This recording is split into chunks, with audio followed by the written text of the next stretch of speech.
Bonsoir mesdames et messieurs, bonsoir mesdames les intervenantes, bonsoir Nathalie Ducommun, RTS, qui va animer tout à l'heure cette discussion. Bienvenue aussi à toutes celles et tous ceux qui sont présents avec nous sur YouTube, sur notre site internet du Club Suisse de la Presse, www.presseclub.ch. Et puis voilà, donc nous avons aujourd'hui, ce soir, une discussion qui promet d'être très intéressante sur la question des violences basées sur le genre. Nous finirons aussi cette soirée avec un spectacle, Nadia et Dakota, que ceux qui suivent Incroyable Talent, je crois, je viens d'aller la voir, excellent d'ailleurs. Tous ceux qui ont suivi l'émission le connaissent bien sûr. Mais je vais très rapidement passer la parole pour cette soirée que je vous souhaite excellente. Je vais très rapidement passer la parole à Monsieur Perroda de la ville de Genève. Monsieur Perroda qui est responsable de la solidarité internationale. Et la ville de Genève, faut-il le souligner, soutient cet événement. Voilà, Monsieur Perroda, je vous laisse le micro. Oui, merci beaucoup. Je dois d'abord excuser monsieur le conseiller administratif Alfonso Gomez qui avait voulu être là mais qui a d'autres engagements actuellement. Moi je travaille au service qui s'occupe plus du fonds de la ville de Genève dédié à la solidarité internationale. Et on est très très content que ce soir, et on est content de pouvoir soutenir à notre niveau cette soirée co-organisée. C'est bien aussi qu'il y ait des soirées co-organisées par plusieurs organisations et pas toujours une ONG qui fait sa soirée sur ses projets. Donc on est très content de cette initiative à la fois de Yamane, qui est une organisation que nous soutenons actuellement avec des projets avec un projet en Bosnie, de jeunes en Bosnie, et Médecins du Monde, qu'on connaît aussi de longue date et qu'on soutient actuellement sur un projet sur Haïti. C'est d'ailleurs des projets des deux associations qui ne sont pas seulement soutenues par la ville de Genève, il faut le dire, mais par d'autres communes genevoises et par la solidarité internationale du canton aussi. En tout cas pour Yamane, je crois, le projet est plutôt sur le Sénégal et c'est de lutte contre les mutilations génitales féminines et nous, le projet en Bosnie. Donc on est très content d'avoir cette soirée. Dans le cadre de nos projets, de nos priorités axées sur les objectifs du développement durable, on fait chaque année un peu un exercice de voir quels sont les projets que nous soutenons après coup parmi les 192 projets de coopération, développement ou d'aide humanitaire soutenus par la ville de Genève en 2020. On essaie de voir un peu finalement quels sont les ODD, les objectifs de développement durable qui reviennent le plus souvent. Donc on classe tous les projets avec 3 ou 4 objectifs prioritaire. Il se trouve que l'objectif est promotion de l'égalité, l'objectif 5, l'ODD 5 est le 4e objectif qui revient le plus souvent dans nos projets. Alors, d'un côté, on est assez content que ces 60 à 70 projets sont dans cet axe-là, qu'il y ait beaucoup d'ONG qui travaillent dans ce domaine-là. Maintenant, quand on voit les dossiers de projets, on voit toujours des situations très très compliquées dans des pays en développement. Nous sommes intégrés dans le service Agenda 21 Ville Durable qui a aussi un pôle égalité très important qui s'occupe de la promotion de l'égalité, des luttes contre les discriminations ici à Genève. Et c'est important d'avoir ce lien Genève, la situation ici et la situation sur le plan international. Alors c'est clair, sur le plan international, la situation est vraiment fait froid dans le dos, quelquefois, quand on voit dans les projets. Pensons actuellement, par exemple, au projet de promotion de la scolarisation des filles et de la formation de sages-femmes en Afghanistan. Des très beaux projets d'associations actives ici, mais voilà, dans le contexte afghan, le retour des talibans, c'est pas facile. Alors, on est en train de rechercher aussi, parce que la ville de Genève a une priorité de stratégie à développer dans la politique genre. Et sachez qu'actuellement, on est en train de faire un peu une recherche sur ce que fait la ville de Genève, et la solidarité internationale ville de Genève a été choisie comme, comment dire, comme cobaye, pour la recherche, pour voir un peu dans quelle mesure nos projets promeuvent pas seulement, parce qu'on voit beaucoup de projets qui s'adressent à des femmes victimes de viol, victimes de violence. On trouve pas mal de projets pour la santé maternelle et infantile, des ateliers couture ou coiffeurs de formation pour des femmes. Mais nous, on aimerait aller plus loin. On aimerait aller vraiment sur les projets qui promeuvent le mieux des changements dans la société, qui seront très très importants. C'est bien de soutenir les victimes, mais pour nous, c'est hyper important de pouvoir travailler beaucoup plus sur les changements de mentalité. Donc aussi travailler avec des jeunes garçons, avec des hommes, sur la masculinité, sur les rapports. Et puis, en dernier lieu, on a un travail pilote maintenant sur le budget sensible au genre, parce que souvent les associations nous disent « Mais oui, nous on s'occupe des femmes, on s'occupe de la scolarisation des filles, on fait ça, mais on aimerait aller plus loin dans la totalité de nos projets, d'avoir un peu un screening, de voir qu'est-ce qui est fait réellement pour changer les sociétés, et le défi est extrêmement important. » Je terminerai juste avec une anecdote d'un projet que un fait divers, j'ai vu dans un des projets qu'on est en train d'examiner actuellement. En Ouganda, en l'est de l'Ouganda, les violences dans le cadre scolaire ou extrascolaire sont extrêmement fortes.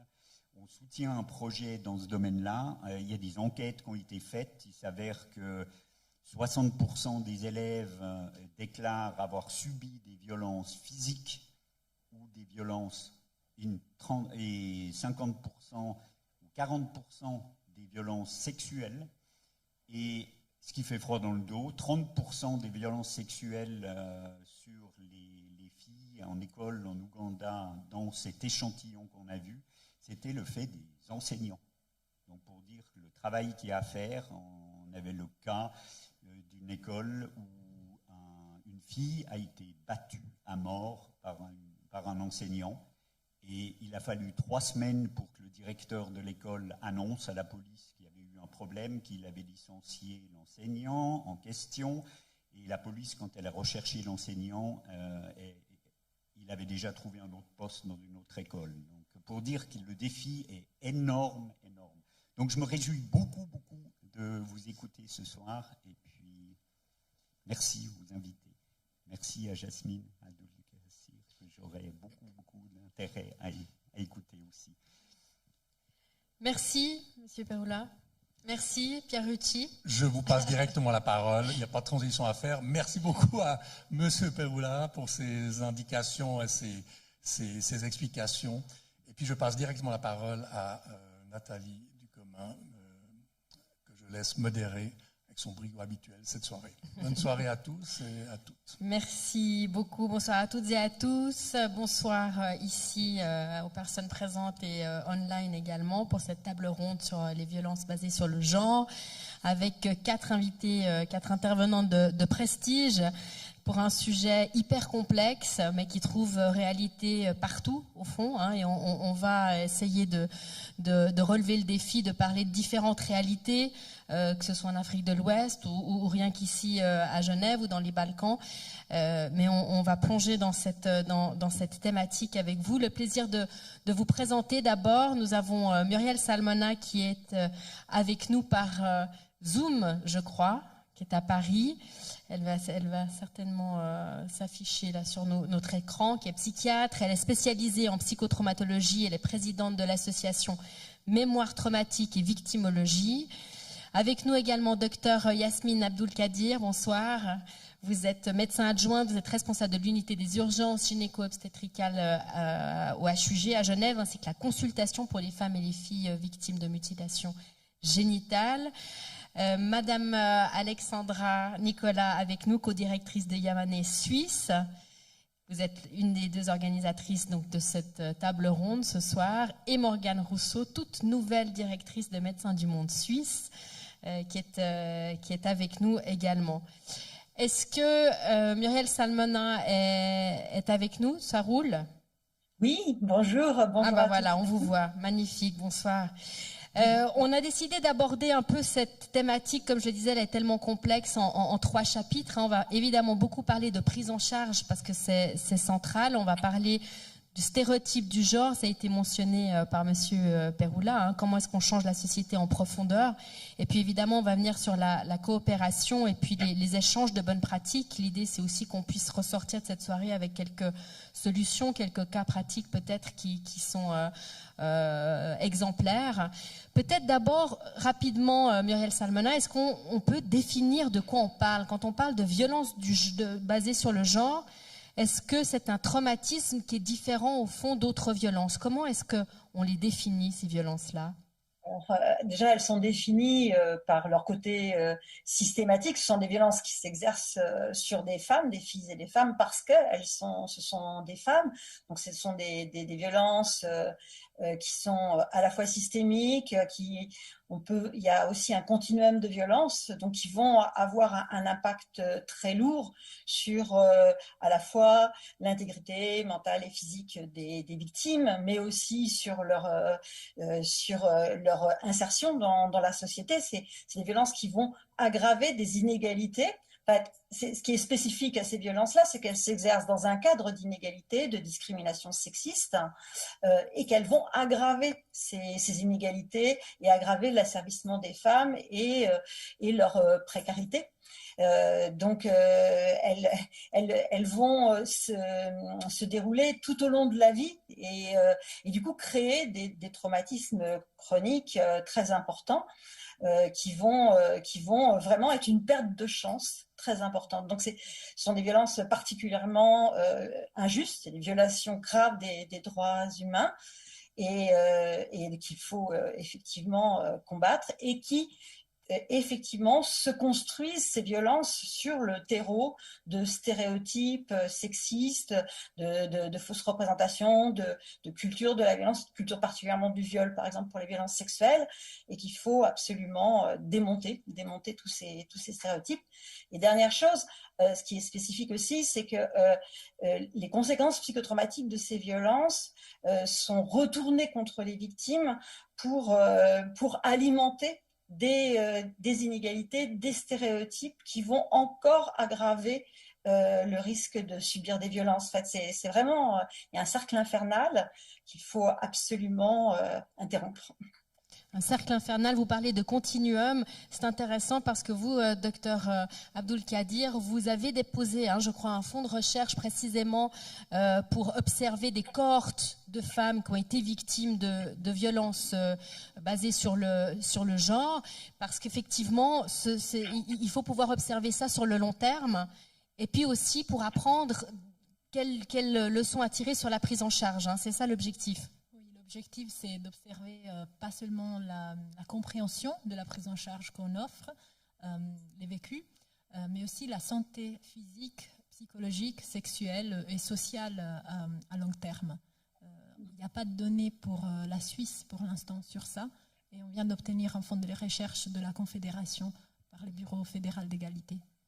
Vous me disiez aussi qu'en termes de prise en charge, et ça répond complètement à ce que vient de nous dire Muriel Salmona, c'est qu'il faut vraiment qu'on commence à penser holistique. Rien que dans votre domaine de la médecine, c'est plusieurs professions, évidemment, qui sont concernées par cette question de la prise en charge. Et déjà, c'est intéressant de voir que selon le pays, la prise en charge est offerte par différents professionnels qui peuvent être formés sur ces sujets. La réalité de Genève et d'autres cantons est assez particulière parce que déjà la prise en charge aux urgences, par exemple, pour un constat d'agression sexuelle, est offerte par un gynécologue de garde ou une gynécologue et une ou un médecin légiste. Et après, il y a d'autres intervenants, les pédiatres, les psychiatres, un proctologue ou des psychologues qui sont à disposition selon la situation. Mais dans d'autres pays, c'est pas comme ça. Ça peut être des infirmières ou des médecins légistes tout seuls. Et la prise en charge qui existe aux HUG et aux CHUV, par exemple, a été exportée dans d'autres cantons Et c'est vrai que c'est une force d'avoir en même temps une ou un soignant et un expert qui est le légiste. Parce qu'il n'y a pas juste la prise en charge, mais c'est aussi la collection des preuves qui peuvent être ensuite utilisées par les personnes concernées. Donc on voit qu'il y a encore des évolutions évidemment à poursuivre ici dans le contexte suisse comme le contexte français. Morgane Rousseau, la question de la prise en charge, elle est encore plus criante évidemment dans d'autres réalités, d'autres contextes. Vous avez beaucoup travaillé notamment en Afrique de l'Ouest. Le problème principal de la prise en charge des victimes de violences basées sur le genre, c'est laquelle? Alors je dirais que malheureusement il y en a plusieurs dans ces contextes-là. Où on essaye d'offrir justement une prise en charge holistique. On a une première barrière qui va être celle de l'accès à une structure de prise en charge. Peut-être il y en a une uniquement dans la capitale ou dans les grandes villes. Donc ça peut être déjà des heures de déplacement. Il faut, je pense, un peu se motiver en ayant été victime de violence pour entamer un voyage de ce type. Ensuite, il y a la barrière en termes de professions disponibles. On parlait avant de gynécologues, de médecins légistes. C'est clair que c'est des professions qui manquent cruellement dans ces contextes-là. Et puis, ensuite, on a la barrière, toujours dans la prise en charge psychologique, puisque, encore une profession qui manque cruellement dans ces contextes. La barrière financière, évidemment, puisque les soins sont payants souvent dans ces contextes. Et puis, finalement, tous les stéréotypes qui entachent un peu la prise en charge, puisque les professionnels de santé sont imbibés un petit peu de ces stéréotypes de genre, et ça va influencer aussi leur manière d'accueillir les victimes en créant ce fameux effet de double victimisation. Alexandra Nicolas, votre expérience sur le terrain, des questions de prise en charge, alors Yamane, vous êtes vraiment au cœur de cette question de la violence basée sur le genre. Quelles sont vos observations sur les problèmes qu'on peut identifier dans la prise en charge? Donc, j'aurais mentionné beaucoup un nombre de points que Morgane a déjà mentionné, mais au-delà, le problème de connaissance qu'il y a des services spécialisés qui existent, surtout dans les milieux ruraux que tu as mentionné, Morgane, les soutiens pour s'il faut se déplacer, il faut savoir où héberger, où rester, si on n'a pas peut-être de lien familial là dans la ville.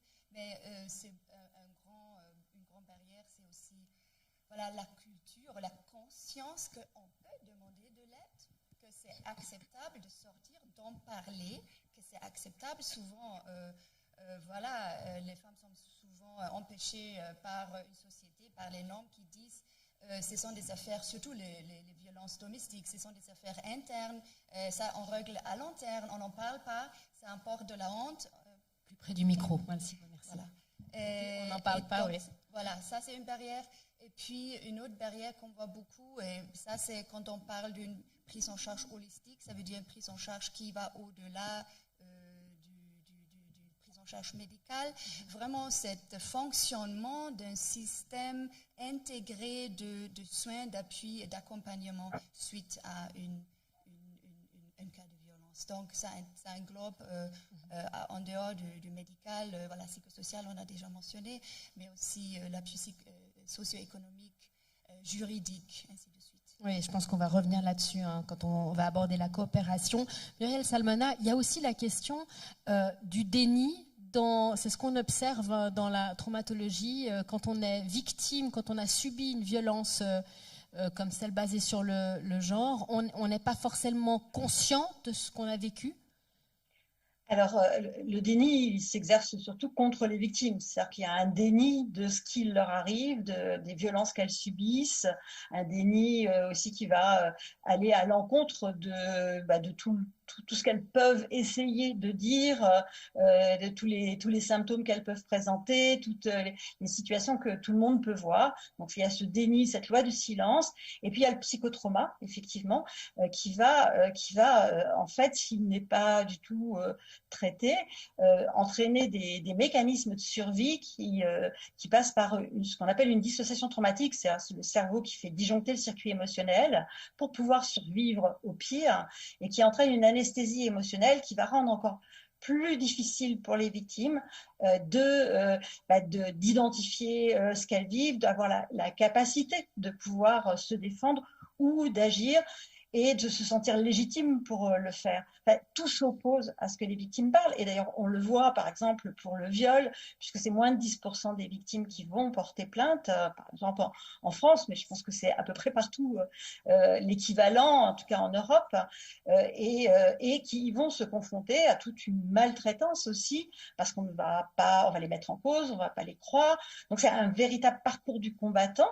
Il faut être vraiment soutenu, il faut avoir accès à des aides, à une solidarité, à des informations. C'est vraiment très important de comprendre et de comprendre aussi ce qu'on vit, parce que sinon les victimes se sentent coupables aussi de ce qu'elles ressentent, de pourquoi elles ont pas pu échapper à cette violence. Donc c'est toutes ces informations qui sont très importantes, et puis bien entendu la formation des professionnels, parce qu'on est loin du compte par rapport à la connaissance à la fois de la réalité des violences du côté des professionnels et leur connaissance des troubles psychotraumatiques, ce qui fait que souvent les parcours sont quand même maltraitants. Oui, vous rappelez ce chiffre de 10%, hein, qui est aussi un chiffre dont on parle en Suisse, hein, le nombre de femmes qui finissent par déposer plainte pour des violences sexuelles comme le viol. Le problème du dépistage, docteur Abdulkadir, c'est aussi quelque chose que vous remarquez. Hein. Il y a quand même une méconnaissance. Vous l'observez, vous, à la consultation gynécologique à Genève? Oui, il y a un problème de dépistage, de formation en fait, dans le dépistage, je dirais. Parce qu'il faut aussi savoir dépister sans retraumatiser, poser les questions. Et après, une fois qu'on dépiste, savoir comment prendre en charge ou conseiller ou diriger nos patientes. Donc il y a plusieurs choses qui ont été mises en place à part des formations vraiment de cours, mais même pour faire un exemple, les dossiers informatiques. Ils contiennent maintenant des cases pour la mutilation génitale, pour des antécédents de violences psychologiques, sexuelles, physiques. Et ça, c'est par exemple une simple stratégie pour faire penser aux médecins de poser la question. Mais après, il faut que les médecins sachent poser la question. Parce que les mêmes médecins peuvent être gênés ou peuvent aussi avoir vécu des violences et donc revivre certaines choses quand ils font l'anamnèse. Donc, je dirais la formation, elle manque encore.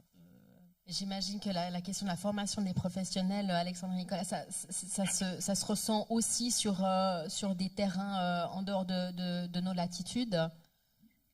Absolument, et ça c'est une partie dans laquelle Yamane, entre autres, les médecins du monde, on s'engage. La connaissance des protocoles, comment il faut agir, ça c'est un côté, mais un autre côté aussi, comment aborder le sujet, comment avoir cette empathie pour traiter, pour soigner, pour traiter ce cas où la femme de façon empathique, et on en parle de centrer sur le besoin de la patiente, vraiment d'avoir cette approche. Voilà. Comment vous les repérez, vous, sur le terrain, Yamane, ces femmes, et Médecins du Monde, évidemment, puisque vous êtes engagés sur ces terrains-là aussi. Comment vous les repérez, puisqu'il y a le déni, est-ce qu'elles viennent à vous, elles vous connaissent suffisamment? Comment ça se passe? Justement, ça dépend un peu de quel domaine de violence il s'agit, mais on fait beaucoup de travail, où nos partenaires sur le terrain, ils font beaucoup de travail de outreach. Donc, on va dans les communautés, on a des contacts dans les communautés, il y a des animateurs qui en parlent, il y a des campagnes, des émissions sur la radio, ainsi de suite. Des campagnes de sensibilisation. Morgane Rousseau, sur le terrain, le blocage dont on parle aussi, donc bon, il y a l'accès, ok, la formation des médecins, et puis ensuite il y a tout le reste, notamment par exemple l'aide légale, l'aide juridique, etc. Est-ce que vous avez un suivi sur le terrain qui va jusque-là? Oui, je reviendrai juste en avant, on parlait avant du déni. Je pense aussi, c'est intéressant de s'imaginer que dans certaines sociétés où la violence est monnaie courante dès le plus bas âge, un enfant qui s'est fait battre dès qu'il faisait quelque chose de travers à la maison a intégré aussi un petit peu que c'était un mode de communication. Et c'est vrai qu'on se rencontre aussi sur le terrain, quand on va discuter avec la population, que parfois la perception de qu'est-ce que c'est qu'une violence aussi, elle est pas la même, et elle est pas lisible par les populations, par les victimes. Et donc ça, c'est un premier travail qui permet après aussi aux victimes de prendre conscience, oui, je suis dans ce cercle-là de la violence et je peux demander de l'aide, je devrais demander de l'aide. Ensuite, sur la barrière juridique que vous évoquiez là, je pense que c'est assez intéressant parce qu'on se rend compte effectivement que c'est un problème qu'on a partout dans le monde. Hein. Quand on en parle avec nos collègues sur le terrain, ils disent « Ah mais ici dans ce pays, ici au Bénin, on a vraiment de la peine, les femmes ne vont pas dénoncer, qu'est-ce qu'on peut faire ?» On dit « On a le même problème partout. Hein. On a le même problème partout. » Après, peut-être la difficulté supplémentaire qu'on a, en tout cas que moi j'ai pu observer au Bénin où j'étais, on a des stéréotypes vraiment très très profondément ancrés au niveau des professionnels de la justice, de la police. Et moi j'ai vu des psychologues pleurer parce qu'elles disaient on a fait tout un travail avec les femmes pour leur dire allez, prenez confiance, allez dénoncer, allez faire une démarche juridique. Et en fait, elles se retrouvent face à un juge, un magistrat qui va regarder mais pourquoi vous n'avez pas réagi et vraiment très rapidement classer l'affaire. Et puis ensuite, au niveau juridique aussi, il y a très souvent une décision finalement ensuite de la famille ou de la femme de retirer sa plainte, tout simplement parce qu'elle n'aurait pas les moyens de survivre économiquement avec ses enfants sans l'aide du mari malgré sa violence. Donc elle va préférer rentrer à la maison avec ses 5 enfants pour avoir quelque chose à manger le soir plutôt que de continuer la procédure. Alors on empiète déjà bien sûr sur le chapitre des stéréotypes, mais peut-être juste avant, docteur Abdul-Kadir, depuis que la consultation existe d'urgence et puis que vous développez des outils vraiment spécifiques pour prendre en charge la violence basée sur le genre à Genève et dans le canton de Vaud, est-ce que vous avez l'impression qu'il y a plus de consultations, que les femmes osent plus du coup, sachant qu'il y a quelque chose de spécialisé pour elles? Ou pas encore? Alors, le nombre est assez stable, en fait. Même pendant la pandémie, on nous a posé la même question si les constats d'agression sexuelle avaient augmenté, et le nombre est stable. On en a environ 120 par année. Ça, c'est pour le constat d'agression sexuelle, parce que pas toutes les femmes qui viennent aux urgences, qui ont subi des violences, vont faire les démarches dans le constat d'agression sexuelle. Parfois, il y a simplement une prise en charge clinique. Donc, et alors, juste dans le détail, quand elles veulent, comment se fait la décision de faire un constat? Vous les conseillez? Comment ça se passe? Alors, la patiente reçoit une information et après, elle choisit de façon libre et dans les limites du possible de sa réalité et éclairée. Donc, en fait, quand on arrive aux urgences, il y a un triage, comme pour toute autre urgence, sauf que ça se fait dans une chambre, pas comme aux urgences adultes, mais dans une chambre où il y a une confidentialité, pas près de la salle d'attente. Et après, une fois qu'on recueille l'anamnèse, l'infirmière de tri informe sur la possibilité de voir seulement le gynécologue de garde ou la gynécologue de garde pour être prise en charge pour les maladies sexuellement transmissibles, éventuellement une contraception d'urgence, un déchocage psychologique, ou faire vraiment le constat d'agression avec aussi le médecin légiste. Ce constat, en fait, il peut être conservé si jamais il y a une plainte qui s'est faite, même si la femme ou la fille n'ont pas encore décidé si porter plainte ou pas. Et elle aura jusqu'à 10 ans, je crois, non? Oui, après, ça dépend de son âge. Si elle est mineure, jusqu'aux 25 ans révolus. Ça, c'est pour la réalité ici en Suisse. Alors, Morgane Rousseau, vous parliez de l'importance du stéréotype dans cet exemple au Bénin. Vous, Muriel Salmona, vous allez très loin sur cette question-là. Hein. Vous dites qu'il y a une véritable culture du viol. Oui, je suis pas la seule à le dire. C'est une réalité. Justement, elle est basée sur des stéréotypes qui, a priori, font qu'on ne va pas croire la victime, on va lui reprocher ses comportements, on va la culpabiliser, et au contraire, l'agresseur, lui, va plutôt être disculpé pour différentes justifications liées justement à toutes ces fausses représentations. Et on a très peu de culture aussi de la protection. Il y a aussi des visions qui sont complètement quand on parle par exemple des violences sexuelles, il y a encore une représentation des violences sexuelles comme si c'était de la sexualité, alors que c'est un exercice d'une domination, d'un asservissement, d'une exploitation de l'autre et une destruction. Donc c'est tous ces éléments-là qui vont agir. On a aussi une absence de culture de la protection, c'est-à-dire qu'on a vraiment beaucoup de mal à évaluer le danger que courent les filles et les femmes. On a beaucoup de mal, là on est en train de changer en France par exemple, à faire des échelles d'évaluation sensibilisation pour éviter des féminicides, éviter des réitérations de viols. Et puis on en a parlé là, un problème d'impunité très important. Enfin, en tout cas, en ce qui concerne les violences sexuelles, c'est énorme, hein, puisque c'est 1% de l'ensemble des viols, par exemple, qui vont seulement être l'objet d'une cour d'assises.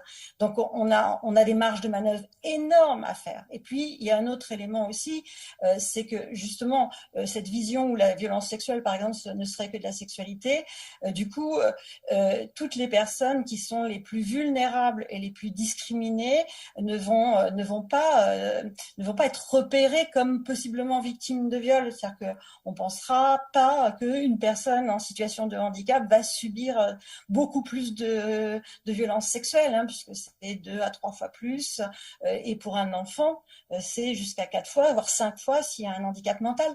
Donc ça laisse sur le carreau aussi énormément de personnes, en sachant que les violences s'exercent toujours sur les personnes les plus vulnérables, et c'est elles qu'il faut absolument repérer, et c'est pas elles qui vont venir à nous pour dénoncer ces violences. Il faut, comme on le disait, vraiment venir vers les personnes, leur poser des questions et surtout faire très attention dans toutes les situations de très grande vulnérabilité à protéger les victimes potentielles. Mais changer les stéréotypes, si on savait comment faire, on le ferait. Je vous pose la question, comment on fait ça là? J'imagine travail de longue haleine, ouais, je vais faire réagir évidemment tout le monde. C'est les stéréotypes sexistes, c'est exactement comme les stéréotypes racistes, c'est-à-dire qu'on a tous les éléments pour les démonter, on a toutes les preuves, on a tout, enfin je veux dire, tout est là, enfin la réalité s'oppose totalement aux stéréotypes, mais ils persistent parce qu'ils sont véhiculés par tout un discours dominant, une sorte de propagande sexiste, anti-victimaire, qu'il faut vraiment déconstruire continuellement. Et c'est vrai que des grands mouvements comme MeToo Inceste, tout ce qu'on a vécu là récemment, ça permet déjà des prises de conscience et une mise en question de tous ces stéréotypes. Mais c'est vraiment très difficile parce que là, il s'agit d'un discours vraiment dominant. Donc il faut mettre une énergie énorme dans l'éducation, l'information, la connaissance, un transfert de connaissances par rapport aux troubles psychotraumatiques qui sont utilisés pour en fait nuire aux victimes. C'est-à-dire que les effets de sidération, on le reproche à la victime alors que c'est normal. Les effets de dissociation, on va le reprocher à la victime alors que c'est normal. Leur mémoire traumatique et tout ça, on va dire que c'est elles qui sont folles. Enfin, je veux dire, les systèmes d'emprise, on va aussi ne pas les voir. Donc c'est vraiment une révolution mentale qu'il faut opérer parce que on est colonisé par tout un discours qui empêche d'être solidaire des victimes, qui empêche les victimes de se sentir aussi légitimes pour dénoncer les violences. Dénoncer les stéréotypes, essayer de changer les modalités, Alexandra Nicolas, sur le terrain. Est-ce qu'il faut plus parler avec les hommes, avec les agresseurs, avec les jeunes hommes pour essayer de changer? Est-ce que ça passe par l'éducation? Comment faire sur le terrain, sur les terrains que vous connaissez? Voilà, il y a plusieurs voies et je pense qu'il faut avoir une approche qui applique justement plusieurs voies. Pour y amener ces changements des stéréotypes, des pensées, des attitudes discriminatoires, c'est très au fond en fait du travail de Yamane. Nous appliquons une approche que nous appelons transformateur au genre. Ça veut dire que nous faisons un travail de fond qui incite les personnes en question à différents niveaux et avec des différentes méthodes à réfléchir vraiment sur leur propre, d'avoir une approche vraiment, ou bien d'inciter une autoréflexion sur leur propre socialisation genre, comment ils sont affectés eux-mêmes par les normes genre, qu'est-ce que ça fait avec eux-mêmes, leur entourage, vraiment une réflexion critique des normes genre, des imbalances et de ses propres attitudes. C'est un processus qui dure et ça, il faut les accompagner. Donc ce n'est pas une seule session.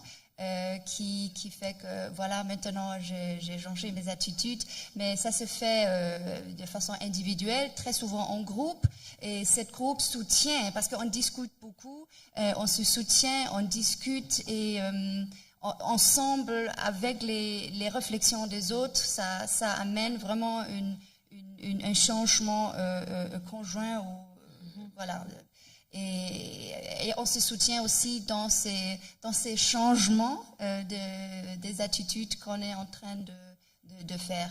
Donc voilà, c'est des approches transformateurs. Maintenant, on peut les appliquer avec les jeunes. Ça, c'est un modèle que nous utilisons beaucoup et qui marche très bien, qui est aussi très, très, très apprécié par les jeunes eux-mêmes, avec des groupes unisexe.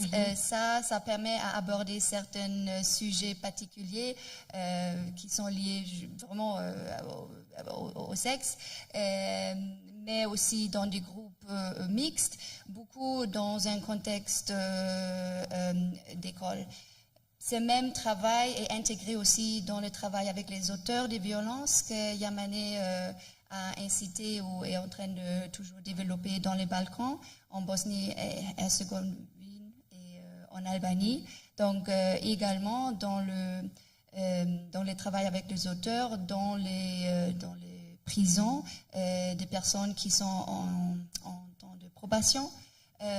Donc ce sont des sessions de counseling qui aident aux auteurs encore de réfléchir qu'est-ce qui les a amenés à réagir de telle manière, d'avoir cette attitude, d'avoir pensé qu'ils ont le droit de réagir de cette manière. Donc c'est vraiment à auto-questionner. Voilà, cet auto-questionnement, cette auto-réflexion est à la base de ce changement. Morgane Rousseau, vous avez travaillé pendant 2 ans au Bénin. Vous étiez justement responsable du développement du programme de lutte contre les violences basées sur le genre, cette question du stéréotype qui est très présente et au sein même des familles. Comment est-ce qu'on agit là-dessus ? Alors je crois qu'on essaye aussi de travailler sur des méthodes communautaires. Je trouve que c'était intéressant quand on parlait avant de la culture du viol. On a essayé de commencer nos interventions dans certains contextes particulièrement précaires, justement au Bénin, par un diagnostic communautaire. Donc on est allé interroger les familles pour leur dire, c'est quoi la violence pour vous ? Première question. Et c'est quoi les causes de violence principales ? Et c'était assez frappant puisque le premier exemple, le premier type de violence qui apparaît comme étant le plus répandu, c'est la gifle. Et la première raison de violence qui apparaissait comme étant la plus importante aux yeux des populations, donc les hommes comme les femmes, c'était le refus de la conjointe d'aller au sexe. Donc on peut imaginer que derrière la gifle, il y avait probablement d'autres actes de violence, mais qui ne sont même pas perçus par les populations elles-mêmes comme une violence. Ni par l'agresseur, ni par la victime, au fond. Dans ces cas-là, effectivement. Ouais. La deuxième raison, c'était quand la femme avait brûlé la sauce. Donc voilà. Mais tout ça pour dire que c'est aussi un petit peu ce même type de logique, aller questionner les populations sur leur perception, sur leur compréhension de cette thématique, pour essayer de les amener à prendre conscience justement de ces problèmes et essayer de mettre en place elles-mêmes des pistes de solutions. On essaye aussi de travailler avec les enfants, forcément. Dans les écoles, on a lancé plusieurs activités de théâtre forum, de théâtre marionnette, pour que les enfants puissent vraiment devenir acteurs, montrer un peu ce qu'ils vivent aussi et montrer comment est-ce que se construisent justement les relations de genre à la maison et tester justement à travers le jeu d'autres façons de faire, d'autres types de fonctionnement. Mais voilà, on essaye d'innover. C'est des thématiques sur lesquelles on a justement bien envie de pouvoir partager nos pratiques. De ce qui marche. Mais on a vu dans l'actualité des grèves du sexe dans certains pays d'Afrique, etc., des femmes qui se sont mobilisées. Il y a une prise de conscience au niveau social, le groupe des femmes que vous observez ou pas tellement ? Je pense qu'il y a une prise de conscience. Après, je pense que ça reste pour l'instant assez citadin comme mouvement.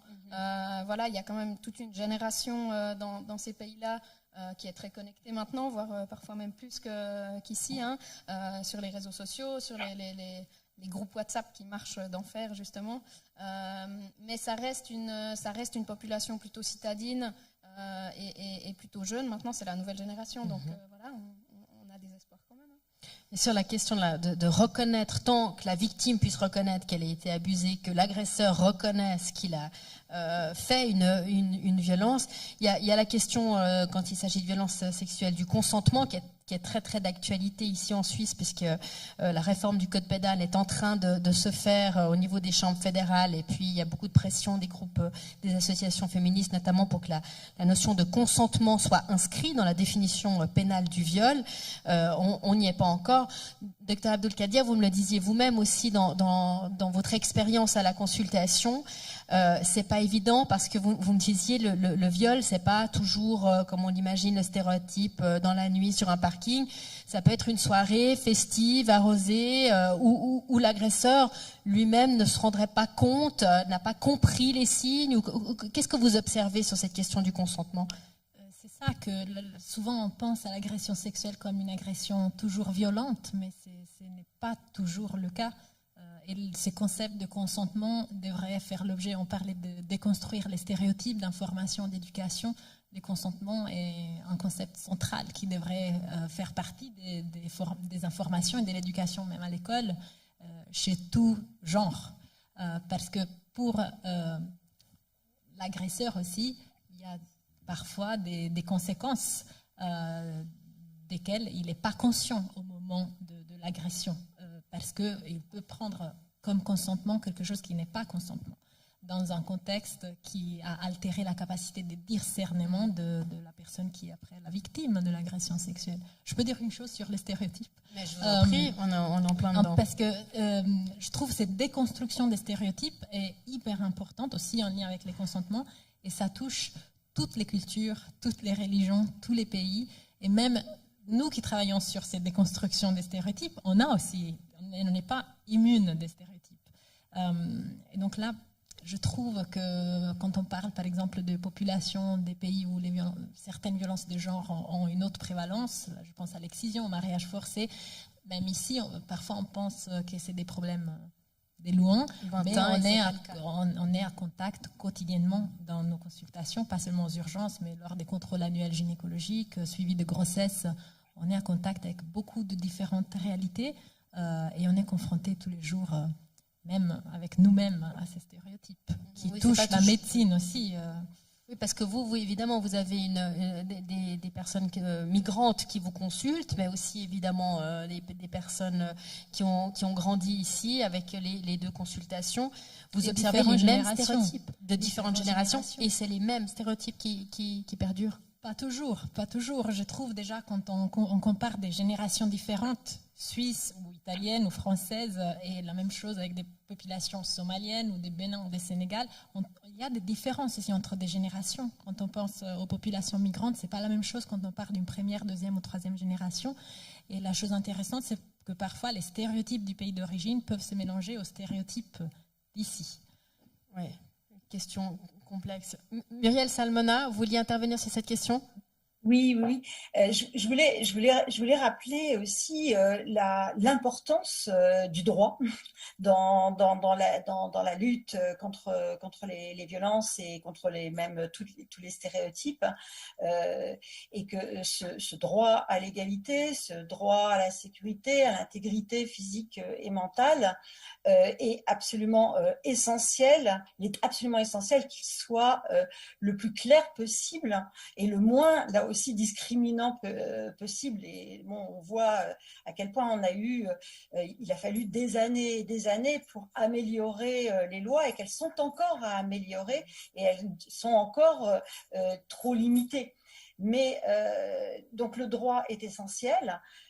Parce que quand on interroge les hommes sur pourquoi, par exemple, il y a une grande étude de l'ONU où 25% des hommes reconnaissent avoir violé une femme, le plus souvent leur partenaire, et quand on leur demande pourquoi, la première réponse, c'est parce que j'avais bien le droit.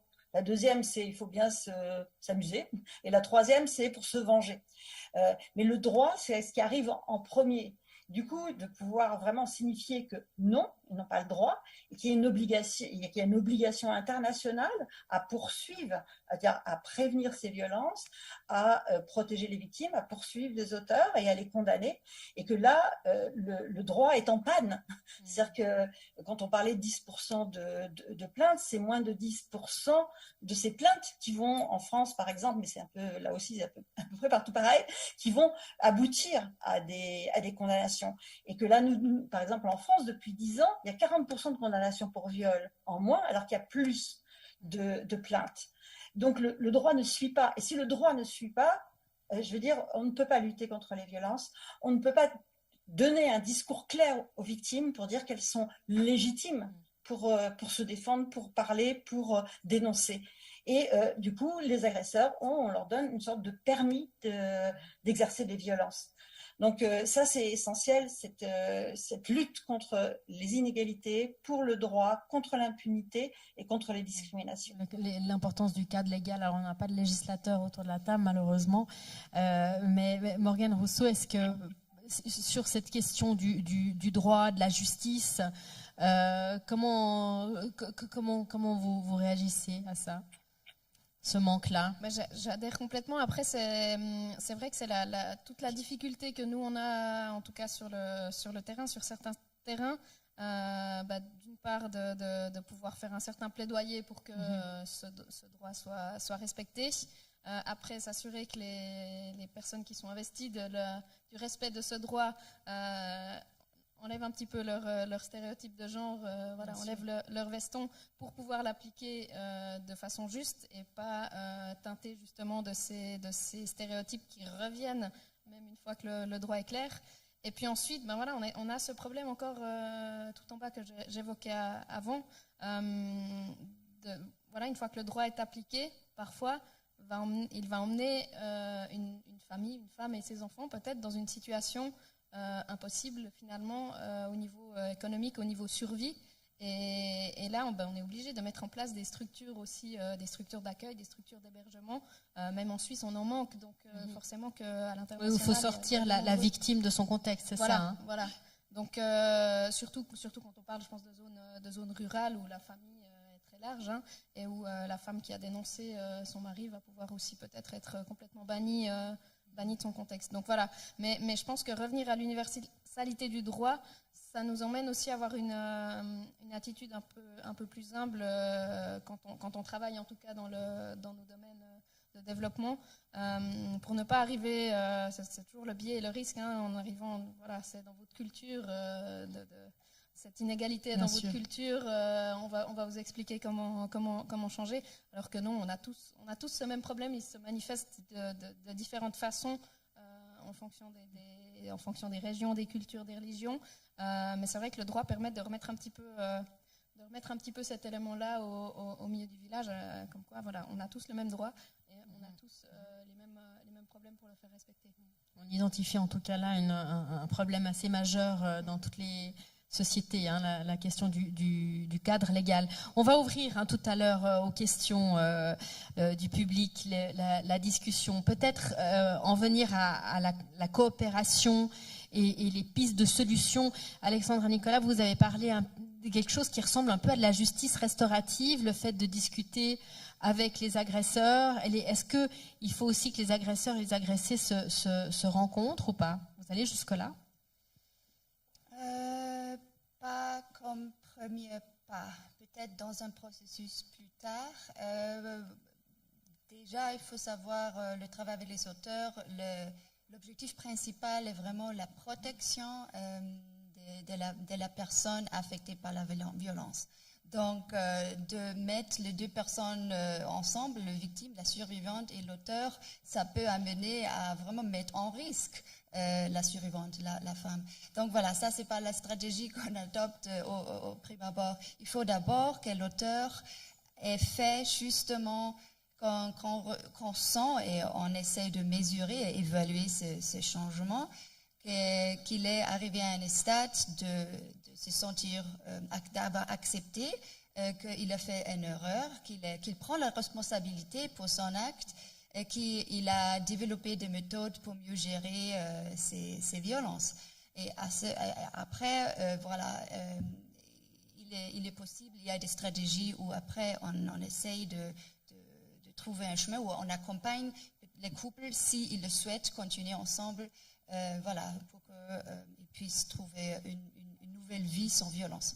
Vous diriez que ça, c'est une des démarches chez vous qui fonctionne le mieux, au fond, pour justement lutter contre le stéréotype du genre, pour améliorer la situation, le fait de discuter avec les agresseurs, d'avoir toute cette démarche-là autour des agresseurs. Quelles sont les autres pratiques qui sont successful? Je cherche le mot en français. Qui sont successful, ok. Donc ça c'est juste une parmi beaucoup d'autres. On travaille beaucoup avec des groupes communautaires pour créer cette perception, conscience de ce qui est une violation des droits, ce qui est une violation des droits de la femme. Déjà, comme Morgane l'a dit, cette perception, souvent, elle n'est pas là, ou bien la violence, elle est bagatellisée. Donc, il faut d'abord travailler à ce niveau pour que au sein des individus, dans toute une communauté, parce que l'individu seul ne suffit pas, ça ne va pas changer une société. C'est vraiment dans un groupe que cette conscience, cette perception se développe, qu'ils se mobilisent et ils condamnent, ils commencent à condamner la violence, ils prennent des mesures et il y a un effet de groupe dans cette condamnation collective, au fond. Voilà. Ouais. Morgane Rousseau, médecin du monde, vous restez évidemment sur cette prise en charge médicale, etc. En termes de coopération pour le suivi sur le long terme, parce qu'on se rend compte, on a beaucoup parlé du continuum de la violence, avec qui faut-il collaborer pour améliorer les choses, de votre point de vue? Alors nous, on essaye de collaborer, selon les pays bien entendu, mais avec les autorités. On entre toujours par la porte de la santé, donc on travaille avec les ministères de la Santé pour que déjà des structures pérennes puissent exister, mais aussi pour que certaines pratiques puissent changer. On a travaillé justement à introduire des modules de formation spécifiques sur les violences basées sur le genre dans les écoles de police, dans les formations universitaires pour les psychologues, pour les médecins aussi, pour que ces éléments-là s'institutionnalisent et qu'on puisse avoir des effets à moyen terme. Ensuite, sur le volet des stéréotypes de genre, on travaille aussi avec la communauté. On n'a pas cet aspect, et c'est là où on se réjouit d'apprendre de Yamane, de pouvoir vraiment travailler avec des groupes, notamment d'auteurs, sur la transformation des perceptions. Et puis finalement, on essaie de travailler aussi, par exemple, avec le monde des médias, pour que le discours aussi qui est utilisé à ce niveau-là se modifie progressivement. On essaie de mettre en place des chartes avec ces équipes-là. On essaie, on teste. Docteur Abdul-Kadir, la notion au fond de santé sexuelle, est-ce que ça passe aussi beaucoup par là, de démonter les stéréotypes, de dire aux femmes que vous rencontrez tant dans la consultation, dans le cadre des mutilations génitales, que dans les consultations d'urgence, que les femmes prennent en compte leur santé de façon plus exigeante? Je dirais pas nécessairement plus exigeante, mais une information en fait sur pas que les femmes, tout genre, une information sur la santé sexuelle et sociale. Donc, savoir qu'on peut avoir accès à certaines informations et certaines prises en charge, les droits qu'on a, c'est qu'on peut demander, commencer à se défendre en fait. Ça, on n'a pas parlé beaucoup de ça. C'est-à-dire reconnaître ce qui est une violence, ce qui est un risque de rencontrer des violences. Parfois, on ne peut pas se défendre, mais déjà reconnaître quand on est victime d'une violence ou des situations à risque ou des vulnérabilités, et reconnaître qu'on a le droit à être soigné et à aller mieux. Je trouve tout ça, si on donne cette information, déjà on peut faire une promotion de santé sexuelle. Après, plus tard, on arrive à la prise en charge, aux démarches juridiques. Et là, vous êtes au centre de tout ça. Par exemple, je pense à la consultation pour les femmes et les filles qui ont subi la mutilation génitale. J'imagine qu'après, vous devez initier un suivi social, voire juridique. Déjà, décider de prendre rendez-vous, c'est déjà une démarche. déjà savoir que la consultation existe est déjà une démarche. Il y a des femmes qui attendent une année avant d'appeler, prendre un rendez-vous. Et donc l'information, mais aussi dépasser parfois les tabous, parce que quand on parle des sexualités, aussi d'avoir été victime de violences, c'est souvent des sujets tabous. Alors parler d'un tabou, c'est difficile pour les personnes concernées et parfois aussi pour les personnes qui travaillent avec les personnes concernées. On en revient à la formation de nouveau, aussi dans le monde hospitalier, hein, et des médecins. Je propose, puisqu'il nous reste une petite demi-heure, à moins que vous vouliez ajouter encore quelque chose. Oui, Muriel Salmona. Oui, non, je voulais juste ajouter aussi l'importance essentielle du soin et du coup de la formation des professionnels, mais aussi de l'offre de soins qui est notoirement insuffisante pour les femmes, avec aussi des discriminations dans le cadre du soin, ça on les connaît bien, donc contre lesquelles il faut lutter. Et il faut savoir que effectivement le premier facteur de risque de subir des violences, c'est d'en avoir déjà subi. Que les filles sont, par exemple, plus nombreuses à subir des violences sexuelles que les femmes adultes, que ça démarre très tôt, les violences intrafamiliales liées au genre et les violences sexuelles. Et que du coup, dépister le plus tôt possible et soigner ces personnes, c'est aussi éviter qu'elles subissent à nouveau des violences, parce que les troubles psychotraumatiques qui créent des mécanismes de survie qui mettent en danger en fait les femmes, ne serait-ce que par cette dissociation qui anesthésie les personnes et les empêche de se défendre, mais aussi par rapport à des stratégies de survie qui peuvent passer par des conduites à risque, et que aussi le premier facteur de risque de commettre des violences, c'est aussi d'en avoir subi.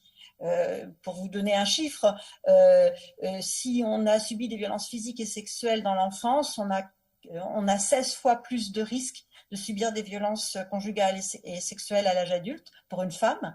Et pour un homme, si on a subi des violences physiques et sexuelles dans l'enfance, on a 14 fois plus de risques de commettre des violences conjugales et sexuelles. Tout ça, ça passe par le psychotrauma et par des stratégies de survie liées au psychotrauma qui vont être distribuées selon le genre. Les femmes vont plus avoir une violence qui va se retourner contre elles, et les hommes vont plus avoir des stratégies de survie en étant violents à leur tour, et que si on traite les psychotraumatismes, on peut là aussi limiter totalement toute cette reproduction et ce continuum de violence. Mais pour ça, il faut vraiment qu'il y ait une politique de soins réelle et des offres de soins réelles et une formation qui a subi aussi tout ce qui est de l'ordre de la discrimination sexiste, comme ce sont les femmes qui sont les plus exposées aux violences les plus traumatisantes, justement toute cette médecine du traumatisme n'a pas eu l'importance qu'elle aurait dû avoir, et en France par exemple les étudiants en médecine, les étudiants ceux qui se spécialisent en psychiatrie ne sont toujours pas formés systématiquement au psychotrauma, alors que c'est un problème de santé publique majeur. C'est reconnu à tout niveau, au niveau international. Et quand vous parlez de médecine psychotraumatique, on est vraiment dans le domaine de la psychiatrie, ou on est aussi dans d'autres professions? On est dans d'autres professions. Le psychotraumatisme, ça entraîne des conséquences sur la santé mentale et physique, avec des troubles cardiovasculaires, des troubles de l'immunité, toutes les maladies liées au stress. Donc, ce n'est pas uniquement la psychiatrie ou la prise en charge. Et puis, les violences, ce n'est pas uniquement le traumatisme, les psychotraumatismes, ce n'est pas uniquement des traumatismes psychologiques, c'est organique, c'est avec des atteintes neurologiques qui peuvent se réparer et avec une cascade de conséquences au niveau de différentes atteintes de plein d'organes liés au stress. Donc il faut agir là-dessus, sinon c'est une perte de chance qui va encore aggraver les inégalités, la discrimination, la précarité. Enfin, je veux dire, le cercle infernal dont vous parliez. C'est le cercle infernal dont vous parliez. L'accès aux soins, c'est aussi une forme de respect des droits. Enfin, c'est un respect des droits, et aussi c'est une réparation. Enfin, ça fait partie des réparations, avec aussi les réparations sociales, l'aide sociale. Merci beaucoup. Est-ce que il y a des volontés de poser des questions dans le public à nos 4 intervenantes? Madame.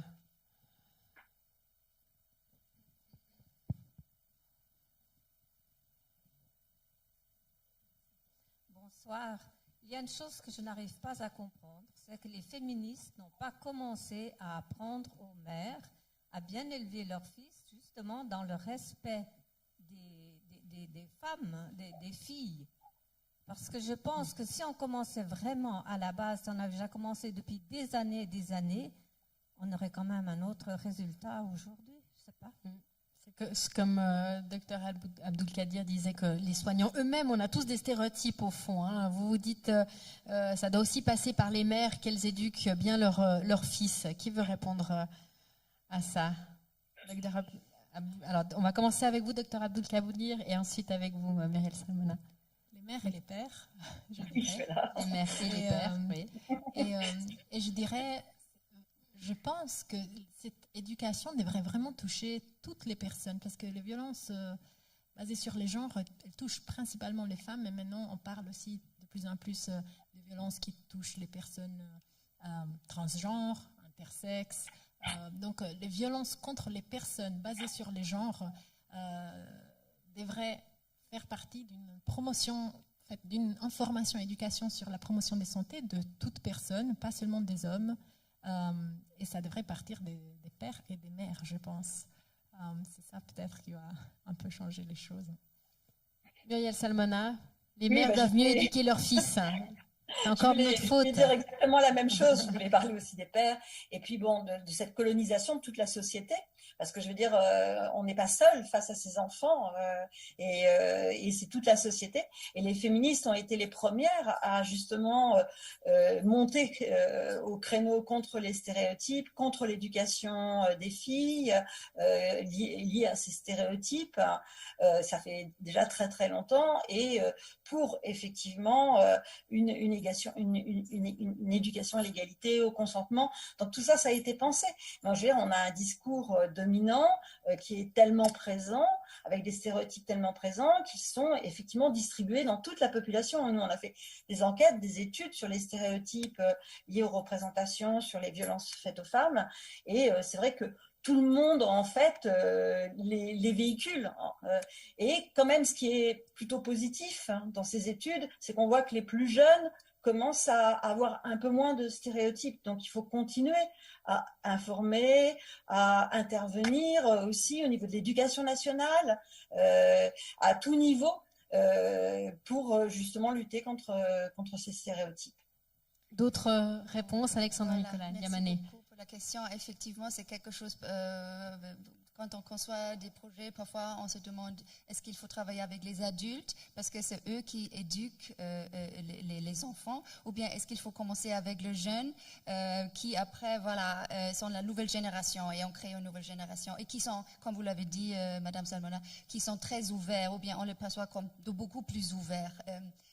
Alors voilà, où commencer. Mais néanmoins, ce qui est clair pour nous, travailler uniquement avec les hommes, ça ne suffit pas. Il faut travailler avec les deux sexes parce que les deux doivent changer, parce qu'on a tous des stéréotypes.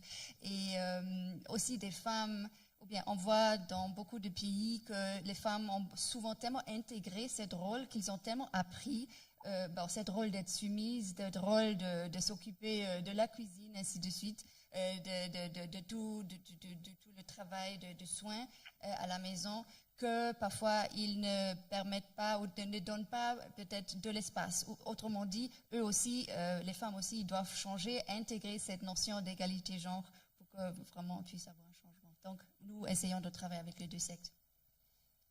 Morgane, vous vouliez ajouter quelque chose? Non, je pense qu'on l'a vu, on l'a entendu, c'est tellement transversal. À un moment donné, il y a peut-être aussi une volonté, tout en haut, une volonté politique qui doit être un peu tapée du poing pour que les choses changent. Et ça, on peut crier un peu tous pour que ça se passe.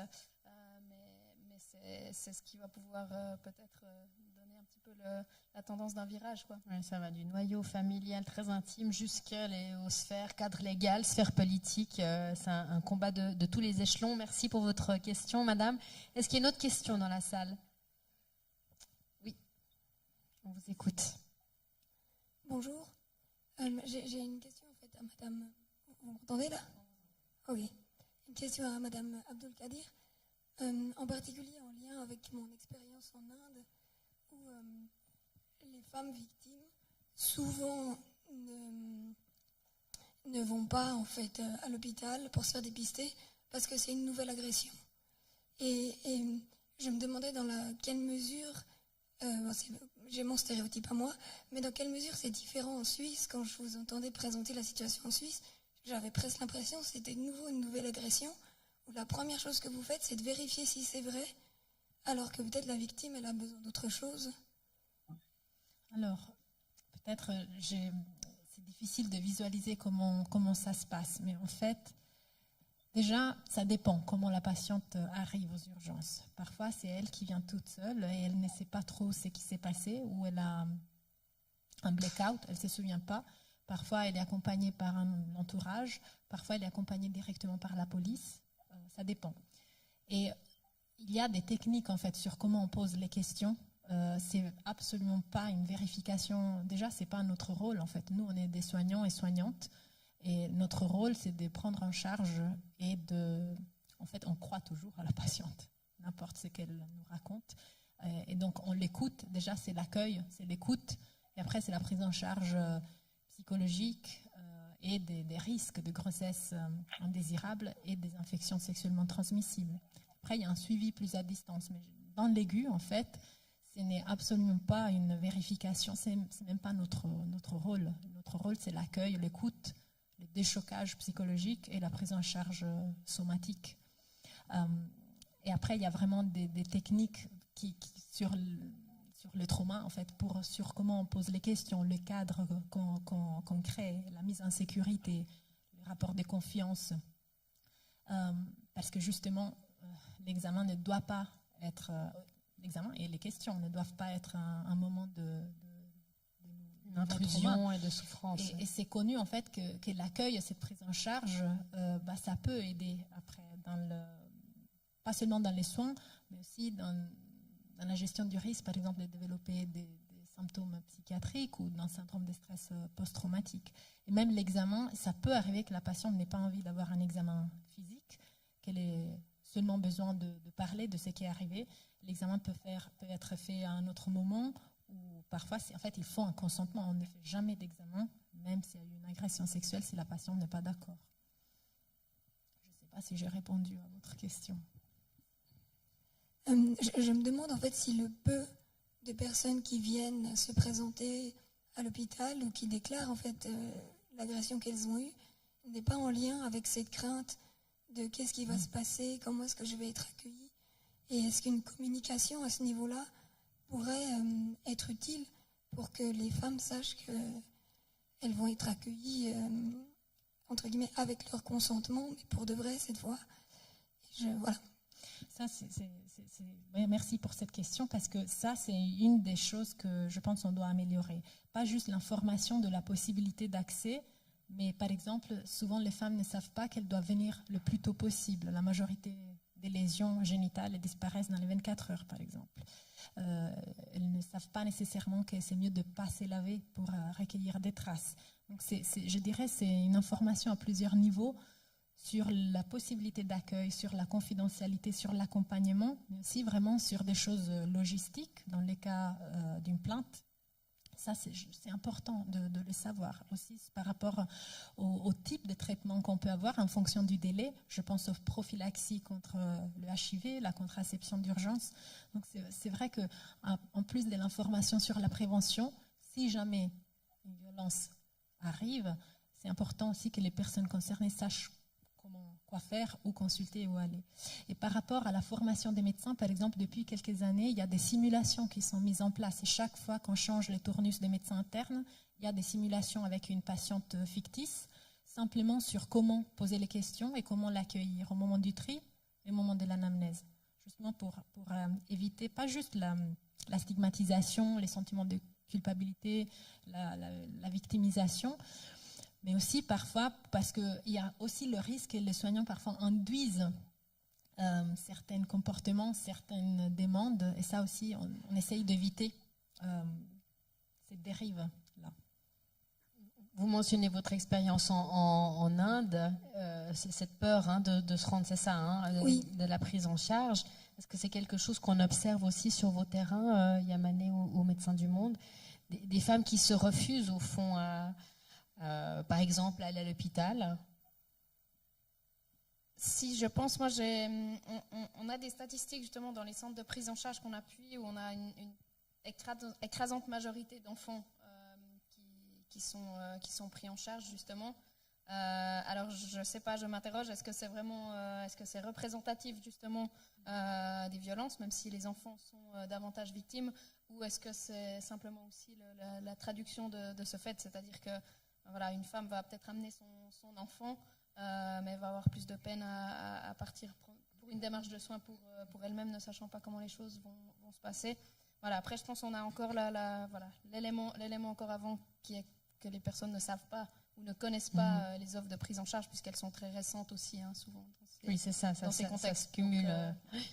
Muriel Salmona, sur cette question de la sécurité, au fond, pour la femme au moment de la prise en charge.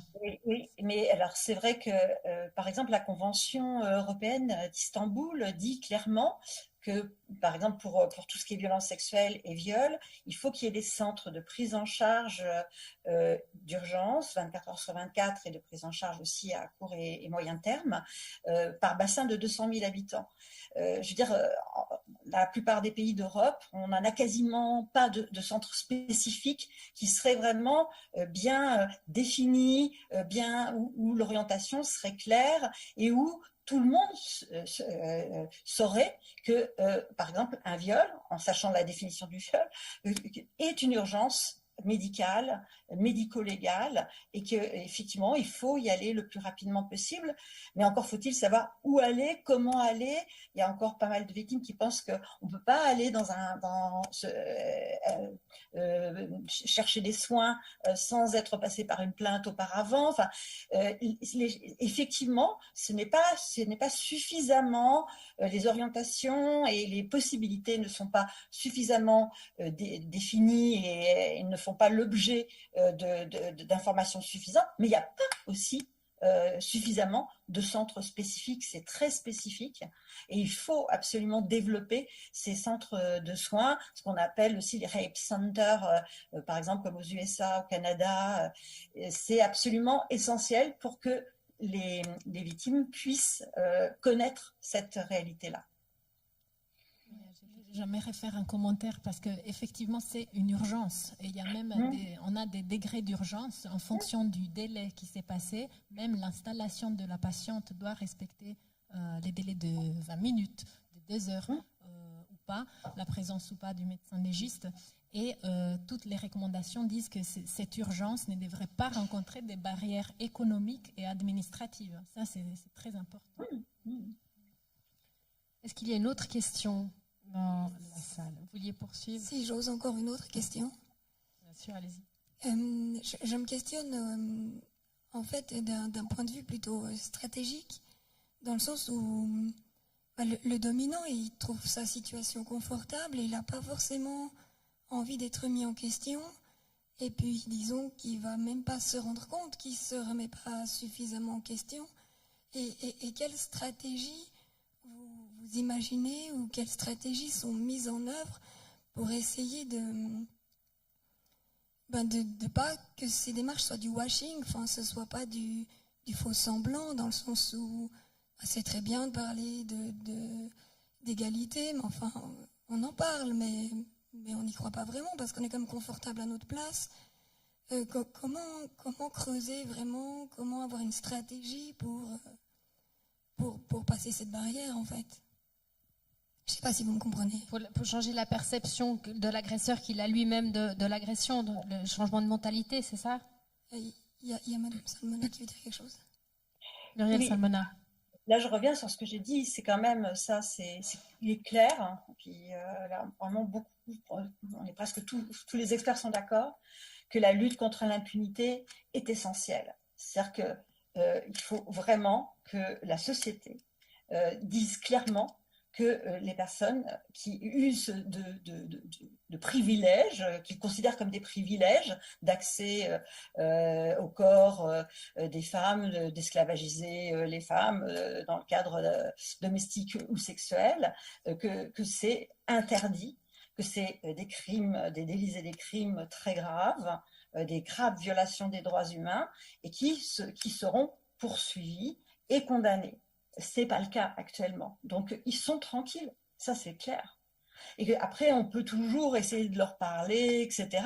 Mais je veux dire, ils sont dans une impunité totale, quasiment. Je veux dire, 1% des viols, ce sont des crimes. C'est considéré comme des actes cruels, dégradants et inhumains par la Cour européenne, et de plus en plus considéré comme des tortures au niveau du droit international. Pour des crimes aussi graves, il y a une impunité quasi totale. Donc c'est ça, il faut que ça change. Ça, c'est clair. Et on sait que pour les viols de guerre, par exemple, et tout ça, on a exactement le même problème. C'est-à-dire que les viols de guerre, ils bénéficient aussi d'une impunité incroyable. Et du coup, ça continue. Donc je pense que là, l'épreuve du droit, c'est vraiment ce qui permet de bloquer aussi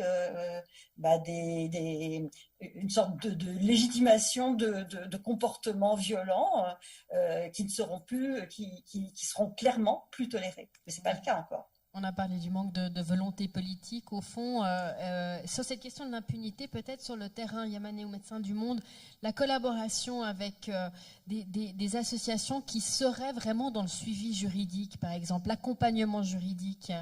Est-ce qu'il y a un travail à accentuer à ce niveau-là, au fond? Alors c'est vrai qu'il y a des tissus associatifs assez dynamiques à ce niveau-là. Nous, on travaille dans plusieurs pays avec des associations de femmes juristes ou de femmes avocates qui vont faire de l'accompagnement, même parfois bénévolement, de victimes. Et évidemment, c'est la clé, quoi, de lutter contre cette impunité. Avec ma collègue sur le terrain, référente thématique des violences, au début de la pandémie Covid, on avait passé une soirée à divaguer en se disant si on mettait quelques moyens qu'on a mis contre le Covid pour lutter contre les violences, avoir des applications pour voir où est-ce qu'il y a des auteurs, avoir le pass VBG avant d'aller dans une soirée à l'extérieur et identifier un petit peu les problèmes, on aurait peut-être pu régler une partie de la situation rapidement. C'est vrai que voilà, l'impunité reste et reste le problème majeur, quoi. Oui, Muriel Salmona. Je voulais juste dire que avec le docteur Denis Mukwege, prix Nobel de la paix de 2018, et Nadia Mourad, on travaille actuellement au niveau international pour améliorer le traitement juridique des plaintes pour viol. C'est-à-dire que là, par exemple, en France, sur les 10% de plaintes, il y en a 73%, 74% même, qui vont être classées sans suite, paraît-il, sous le prétexte de faute de preuve, parole contre parole. Alors c'est sûr que dans une situation où il y a une parole de dominant et une parole de dominé, je veux dire parole contre parole, ça nuit obligatoirement aux personnes qui sont les personnes discriminées et dominées. Donc on veut mettre en place tout un système de preuves médico-légal qui passerait aussi par les troubles psychotraumatiques, déjà d'améliorer la recherche de faisceaux d'indices graves et concordants, et de vraiment avoir une analyse médico-légale au niveau des troubles psychotraumatiques qui permettrait d'aller au secours des victimes par rapport à leurs plaintes et par rapport à l'instruction de leurs plaintes. Parce qu'actuellement, les troubles psychotraumatiques, comme je vous l'ai dit au tout début, c'est plutôt l'inverse. C'est retourner contre la victime pour en fait mettre en cause sa crédibilité. C'est d'une injustice totale et d'une cruauté totale.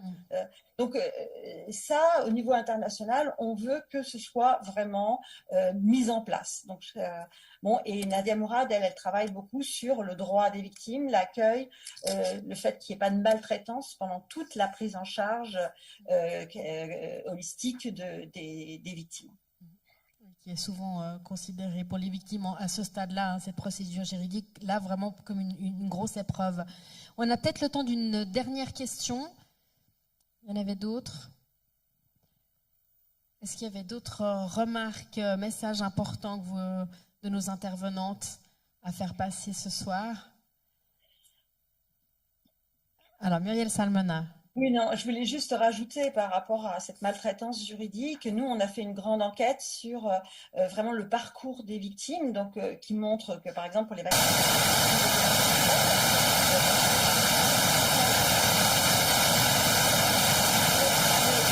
qu'elles disent, c'est que dans 80% des cas, elles n'ont pas été reconnues, qu'elles ont été abandonnées.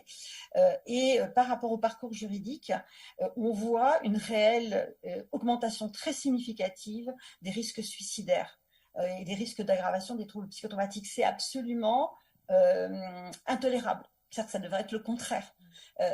Et que du coup, vraiment là aussi, se battre pour que les parcours judiciaires ne soient pas maltraitants, pour qu'il y ait un respect des droits, pour qu'il y ait une véritable volonté de rendre justice aux victimes, c'est essentiel.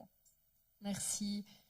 D'autres remarques conclusives peut-être sur cette table ronde? Peut-être pour ajouter, vous avez mentionné avant qu'il faudrait assurer qu'il n'y a pas de barrières économiques et sociales à la prise en charge. Je voudrais juste mettre aussi l'accent, il y a d'autres barrières qui existent, il y a des personnes qui vivent avec un handicap, donc ça c'est des éléments qui doivent aussi être pris en compte. Ou bien des personnes qui se trouvent peut-être pas sur un côté extrême du continuum genre, qui vivent des discriminations d'autres. Donc, vous l'avez mentionné, les personnes trans, intersexuelles, ainsi et autres. Donc, ça d'un part.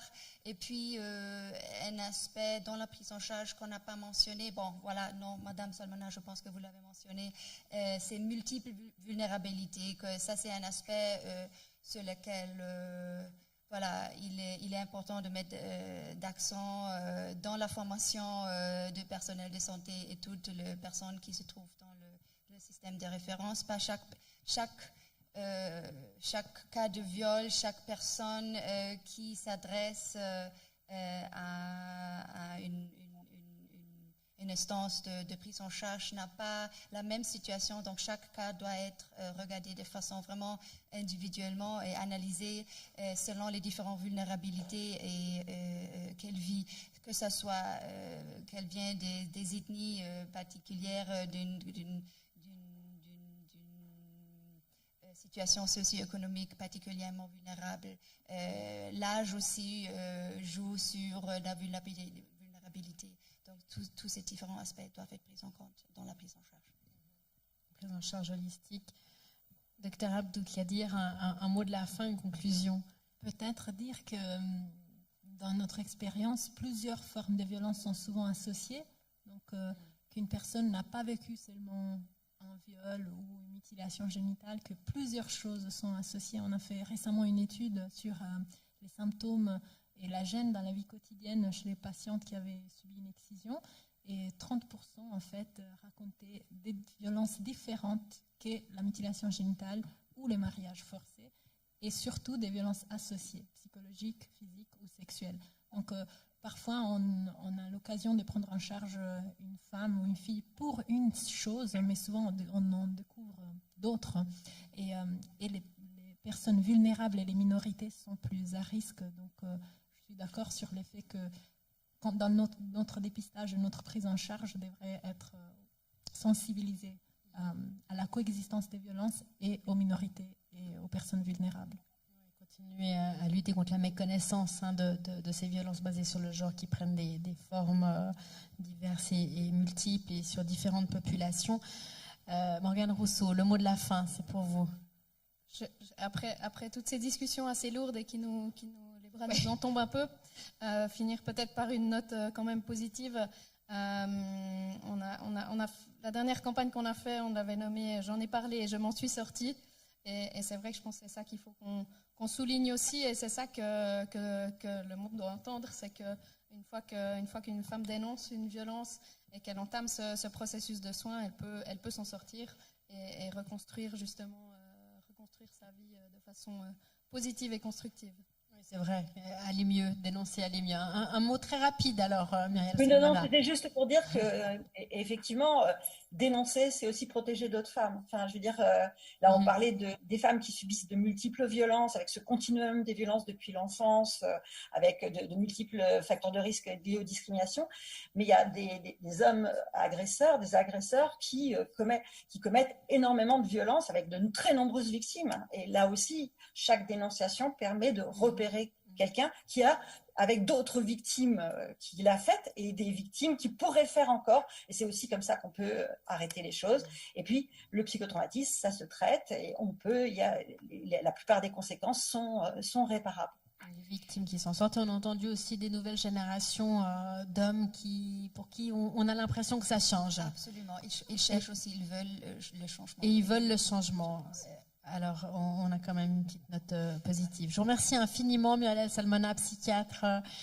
Vous étiez avec nous en direct de Paris, comme on dit dans mon jargon télévisuel. Vous êtes président de l'association Mémoire traumatique et victimologie, donc je le rappelle. Merci d'avoir été avec nous.